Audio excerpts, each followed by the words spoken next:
Trading days, April 23rd, 2016. This is going to look at the Mercury retrograde that is coming up, but thought we'd look at some history, and I've done this once before a while ago. This is a chart of the daily chart of the S&P 500, and I guess I should first say there's two planets inside the Earth's orbit. That's Venus and Mercury. And we're obviously dealing with Mercury here on a Mercury retrograde. But because of that, there's two types of conjunctions for Mercury and Venus. They are an inferior conjunction and a superior conjunction. With the inferior conjunction, that's when the Mercury passes between the Earth and the Sun. So in that case, the order of planets would be the Earth, Mercury, and the Sun. On a superior conjunction, Mercury is in effect lined up with the Earth and the Sun, but it's on the far side of the Sun for the superior conjunction.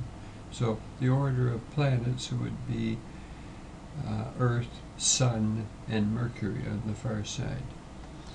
So with that smattering of knowledge, let's look at what's transpired here. I've labeled some of these I and S, so that's the inferior conjunction, that's the superior conjunction. The red arrow pointing left on your screen, that's Mercury going retrograde, starting backwards, or what would appear to be backwards.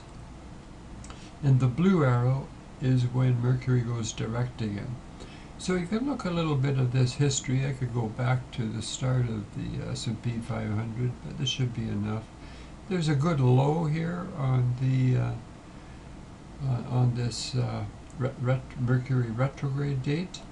We just follow up. This didn't do that much here, it would appear, but this went straight up and then basically went into a sideways churning period between the retrograde and the direct date. This retrograde date was right on a low. This retrograde date was right on a high. This retrograde date was at the beginning of a fall. Retrograde date right on a low, retrograde date right on a high, retrograde date right on a spike high. It's right in the middle of this W bottom.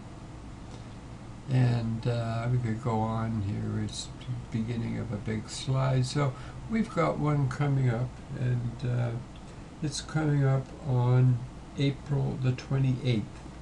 That's the same day that Mars parallels Pluto. Now that's one of those long-term ones, and typically needs something else, maybe hitting it to really bring it out. And we do have two planets hitting Pluto, but they're heliocentric aspects.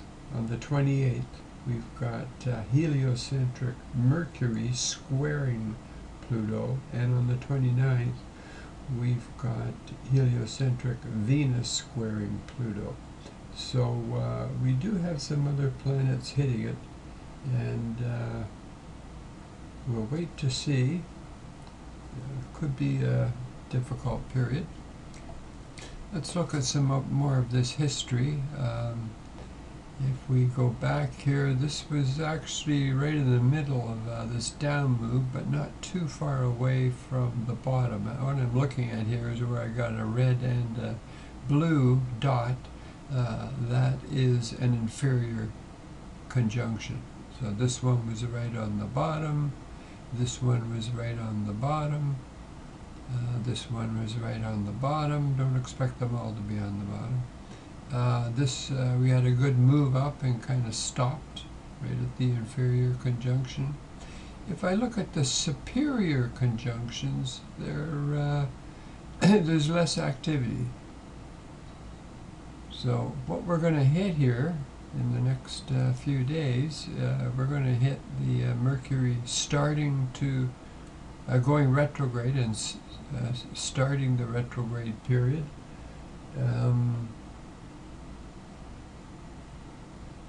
Yeah, right here. So, sorry.